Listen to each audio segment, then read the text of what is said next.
was important for me to just see him in an objective light, and trying to get out of my own way of judgments and stuff just to be able to play him.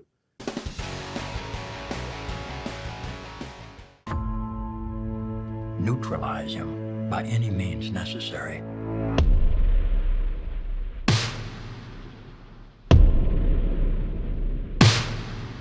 Well, congratulations on the film. Thank you.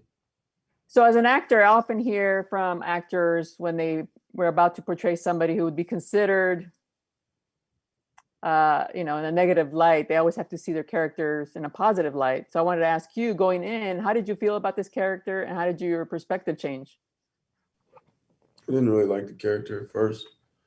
It was important for me to just see him in an objective light, and trying to get out of my own way of judgments and stuff just to be able to play him.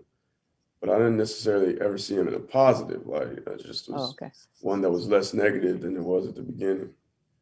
And what was it like working with the whole cast? I mean, the whole cast is really great, and you kind of have to play a different person with one group, and then with the FBI agent, you have to play somebody else. So for you, was it fun playing those two sides? It was, I wouldn't describe it as fun. It was kind of stressful, to be honest. Yeah.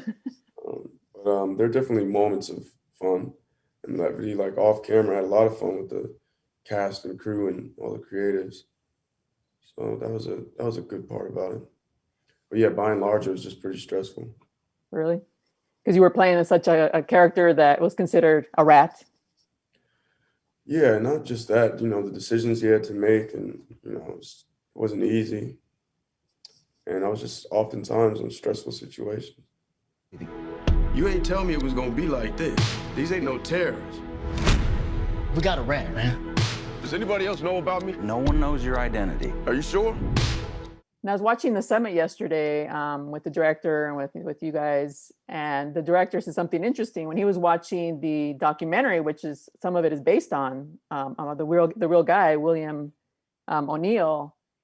He considered him. He thinks he was kind of a liar, that he was saying one thing, but he meant another thing. Did you watch the documentary and did you feel the same way? Yes, and yes. Yeah, I suggest everyone go watch Eyes on the Prize. It's a much bigger documentary than about Will O'Neill. It's really covering a lot in the civil rights movement. But yeah. Oh, do you think he was conflicted himself? Because then you learn that he committed suicide right after that documentary aired. So yeah, it seems like he was. Yeah, I mean, he did some things that got a lot of people locked up and hurt and killed. So yeah, I imagine he had a lot of demons to exercise. And then for me, this movie, I had heard of Fred Hampton, but I didn't delve deep into it. And just watching this movie, by the end, people are going to be angry, right? So for those who didn't know what happened. Yeah, some people be angry. Some people be hurt. Some people be inspired. Some people be all three. Do you think now that the Black Lives Matter is going, Black Lives Matter movement, it's like a second part, and watching this movie kind of inspires you to be more active and to go out there and fight? I don't know if the Black Panther or the Black Lives Matter movie is a second, or Black Lives Matter movement is the second part to Black Panthers. I don't think the correlation is quite there.